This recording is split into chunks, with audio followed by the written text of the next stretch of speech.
How's it going, guys? And welcome to the showdown between the Lizard People led by KROQ and the Tomb Kings, who are going to be led by Setra the Imperishable. And if memory serves, I think Setra was indeed on a horse. So let's jump right into this match, guys, and have some fun. So in the front line, I do have a combination of Temple Guard, which I actually think are pretty darn good in this matchup. Temple Guard obviously have anti-large and pretty good armor-piercing values, but on top of that, they also have really solid leadership. So if they're facing off against constructs, which is going to be very common in this matchup, they're just going to be MVPs for you. Aside from that, we do have a relatively wide front line, so in total we do have two groups of Temple Guard, one here, and then I think one on the other side as well. Two Saurus Warriors in the middle, which are pretty effective against most Tomb King's infantry. Tomb Guard can actually give it back to Saurus a little bit, considering they do have Saurus don't have the most armor, and Tomb Guard actually have pretty good raw weapon strength at 42, and higher stats, of course. They're at 37 and 46 compared to 28 and 28. So that's going to be it in the front line in the center here. On the flanks, we do have a couple groups of skink cohorts. We got two right here and then two on the far side as well. So we use the skinks to get up around the formation. If they're fighting skeletons, it's honestly a pretty effective trade. Let's look and see what their stats are. So 21, 25. So I think it's like 20, 24, and 25. Compare that to like some skeleton spears who are 20. Yeah, I think the skeletons might actually win that in the long run, but granted, skink cohorts do have 120 models, whereas these skeletons only have 90, I think. So I don't know, these King Nikesh's has 120, so bit of a wild trade there. But basically what I really like these guys for is to get up around the formation, and if they're using very heavy Ushabti Greatbow play, which is very common in this matchup, these skinks are just the perfect tool for kind of mucking them up with their high model count. So we do have the double Carnosaur, so we got KROQ as well as Saurus Veteran, which is pretty standard in this matchup. Of course, you're going to see Necrosphinxes, you're going to see Setra on a horse with anti-large, Tomb Princes. So having two anti-large kind of entities here is really, really essential. And ultimately, it's a bit of a monster mash matchup, but it's always fun to watch dinosaurs fight giant desert beasts. So we got two of those. We do also have the Rev Crystal back here. We got George. God, I always get that wrong. I'm so sorry, guys. We got George the Rev Crystal. That's what he's going to be dubbed for this game. And yeah, I think that's... No, actually, he's Gary, I think. Man, I'm just so out of it. Gary. We'll call him Gary. All right. We also have a Skink Priest with Heaven, so we got Harmonic Convergence, which is pretty good in the Monster Mash fight. Oftentimes, you're going to have Carnosaurs fighting Necrosphinxes, and Harmonic Convergence can give them the edge they need. We do have two Clever Girls, so we have one on the far side right here, and then another Clever Girl over here in the forest, and these guys are... I think they have a pretty good niche in this matchup. If your opponent does have Ushabti Greatbows, and these Clever Girls are able to get on them and kind of munch on them with their 40 weapon strength and solid AP, it can be a pretty good value for you. So that's pretty much it for my army here. For my opponent, the mighty Pharaoh of War, playing the Tomb Kings. Very fitting. He does have two groups of Carrion. One here and then one coming in as well. And I really like, the Carrion pick here. They can chase Chameleon Skinks. If need be, they can chase my Skink Priest around. Yeah, the Skink Priest could probably beat one of these guys in a square fight, but with two of them, he's going to take a lot of damage and, kind of force you to scurry about.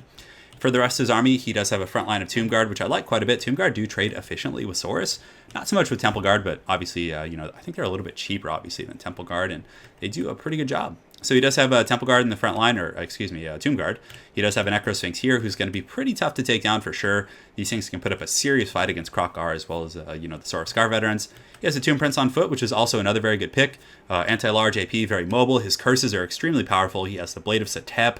So he's going to be pretty scary to duel here. And of course, Setra is going to be on the horse, which I think is the best kit for Setra against the Lizardmen. Obviously, gets the anti-large, gets the mobility, just a solid pick. And just to make sure that he has a good chance in the frontline fight, it looks like the Pharaoh of War also brought a Tomb Scorpion, which is going to be pretty spooky for my Saurus and Skinks. In the back, he does have a bunch of spears, I think, King Nikesh's and Skeleton Spearmen. So without further ado, guys, let's get this Monster Mash on the road.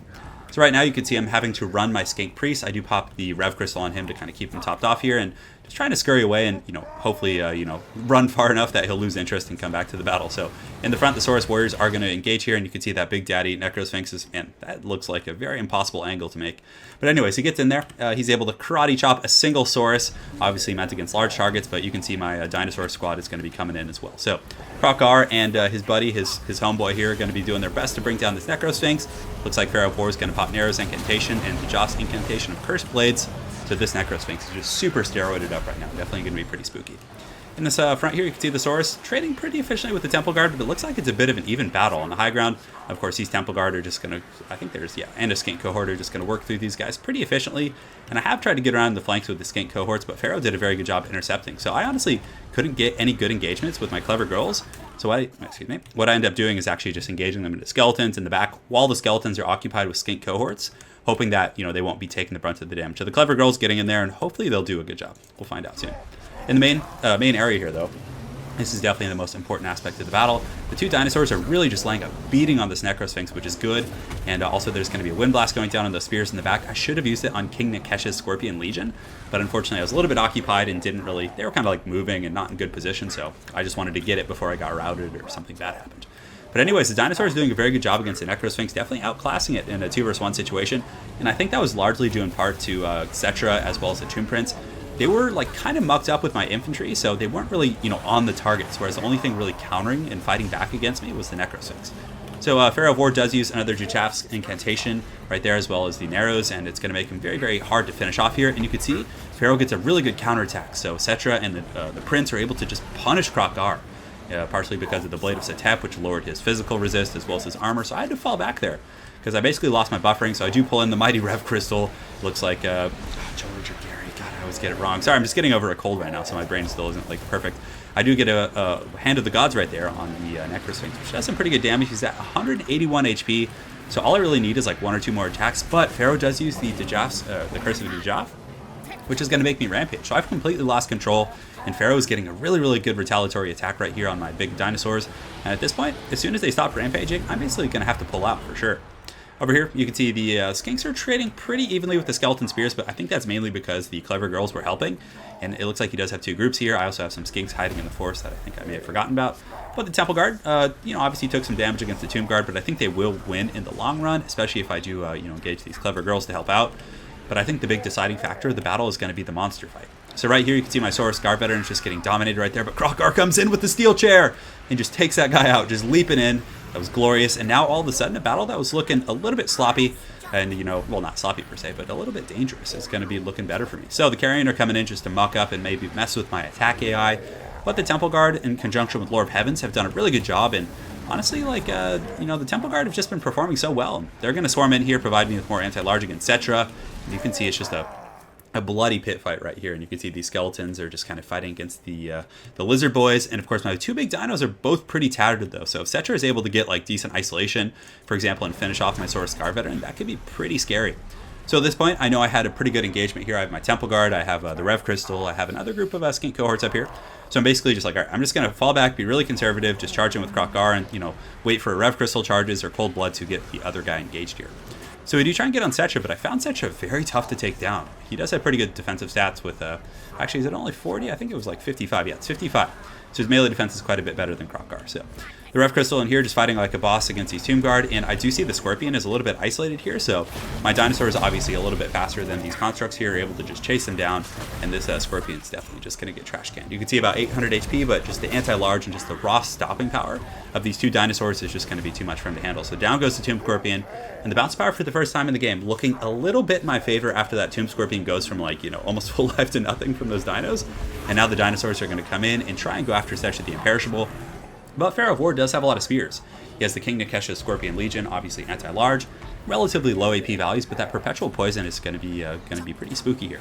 And also we have to remember that he does indeed have his Ushabti summon, so when they come in there, it's going to be a pretty big force. I mean, Ushabti could potentially finish off the Saurus Guard veteran, and you can see now that Cetra does get low, he gets the Curse, which is going to hit all of my nearby supporting Saurus and Skinks and things like that. So the infantry fight's definitely going in his favor, and the bounce power you can see going back to the middle here. So this is certainly anyone's game at this point, as I am running a little bit light on infantry, and of course the Ushabti summons are just hunting me down and keeping me from having a very comfortable fight here. And also the Blessed Blade of Petra.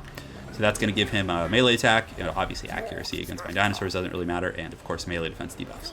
So here I just pull back, realizing I need to kind of wait off this Ushabti summon.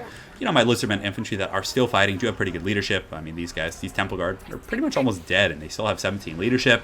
We got Gary right here, who's doing a pretty good job kind of holding things together. But the Ushabti are coming in, and yeah, they have anti-infantry, and their just raw combat stats aren't really going to be the best against like a monsters unit, but still AP is AP. So I'm going to be charging back in here. My Saurus Guard veteran does get that Rev Crystal charge, which is going to be huge right now. I need everything I can get, as there are so many Skelly Boys nearby. And of course, Cetra does come in with a nice charge in the support of the King Nikesh's Scorpion Legion. And KROQ is going to start taking some serious damage. You can see for a second he's jumping to negative leadership, coming back up. If he broke, that would just be a very, very bad situation. The Saurus Guard veteran in the back is going to be trying to work down some of these Ushabti and protect Gary right here, who's actually shaking himself. So Hopefully Gary can kind of get his bearings together. But this was a really good situation. So I lured the skeletons up after KROQ R, and I just get a fat and juicy wind blast, just ravaging just these skeleton legions right here. And honestly, I think that was one of the saving graces. It's going to put these guys down to pretty low leadership. They're weak binding. Some of them are probably going to start crumbling here. But I have to be very careful with this sort of Scar veteran. You can see he is at 16 leadership, only 1,000 HP. KROQ R at about 2.3. And I also do get the, I forget what that's called, the Swiftness of Itzel. Yeah, I think the one that causes the explosion. But a very close fight here, but I think KROQ R and the boys should be able to finish off Setra the Imperishable. If we take an overarching look at the battlefield, I still also have a Skink Priest, which is, you know, at the very core, another heroic unit who can come in and do some work. I got Skinks kind of rallying here, and you can see the little lizard people are coming in, and it's definitely going to be good. Of course, the Tomb King's infantry do work like vampire counts in which they crumble, so if you can get rear charges and things like that, it's going to be very powerful.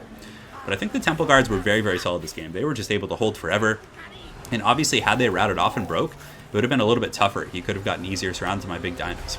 So the Ushopti summons right here, kind of wearing off the battlefield, which is going to be really nice. It kind of, you know, falsely inflated his balance of power, very similar to like summoning Cygors. But now that they're gone, I'm getting a pretty firm lead on the balance of power as all of these skeleton warriors are routing off to the mighty Gary, as well as a Saurus Scar veteran over here. So now we just got to chase down Setra.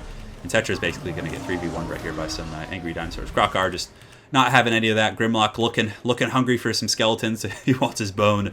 They're going to get in there, and that's pretty much going to be all she wrote for Setra, who does pop the final last stand, the Blade of Petra trying to fight, but unfortunately the big dinos, the big easy dinos, going to get in there. He's at negative 113 leadership, so I don't think there's any coming back from that. And what a close game. That was just a back and forth monster mash. I really think in the beginning, being able to pick off the what's it called, the Necro Sphinx, yes, that's what it is.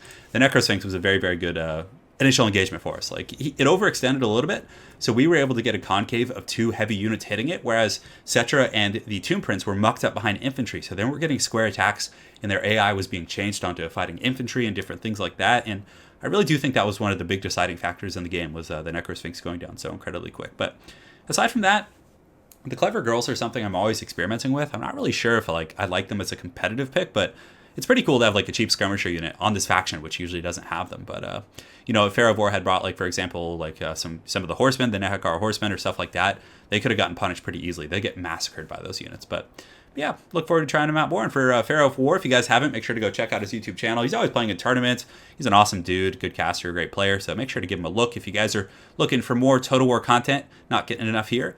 And yeah, I liked his army a lot. I really thought it was solid. I think just the one deciding factor was the Necro Sphinx getting pounded early on. So very well played, Pharaoh of War. Look forward to playing you again, brother. And hopefully you guys enjoyed seeing some Lizardmen action. Have an excellent night, guys, and take care.